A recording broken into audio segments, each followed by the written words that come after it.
తమిళనాట అధికార అన్నాడీఎంకేలో రాజకీయ పరిణామాలు ఆసక్తికరంగా మారుతున్నాయి. పార్టీలో ముఖ్యమంత్రి పళనిస్వామి, మాజీ సీఎం పన్నీర్ సెల్వం వర్గాలు ఏకం కావడం, అనంతరం ఆ పార్టీ ఎన్డీఏ కూటమిలో చేరే అవకాశాలు ఉన్నాయని రాజకీయ వర్గాలు విశ్లేషిస్తున్నాయి.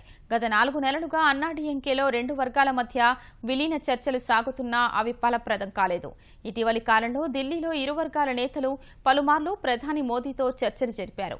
విభేదాలు మరచి కలిసికట్టుగా ఉండాలన్న ప్రధాని సూచన మేరకు మరోసారి విలీన చర్చలు జరపాలని 2 వర్గాలు నిర్ణయించాయి. రాబోయే సార్వత్రిక ఎన్నికల్లోపు ఎన్డీఏని మరింత పటిష్టపరచాలని భావిస్తున్న భాజపా అందులో భాగంగానే బీహార్లో సంకీర్ణ ప్రభుత్వాన్ని ఏర్పాటు చేసింది. తాజాగా తమిళనాడు వైపు దృష్టి సారించింది. త్వరలోనే విలీనం జరుగుతుందంటూ తమిళనాడు ఆర్థిక మంత్రి జయకుమార్ మంగళవారం తెలిపిన నేపథ్యంలో అటువంటి అవకాశాలు లేవని అన్నాడీఎంకే ప్రధాన కార్యదర్శి శశికళ మేనల్లుడు దినకరన్ చెబుతున్నారు.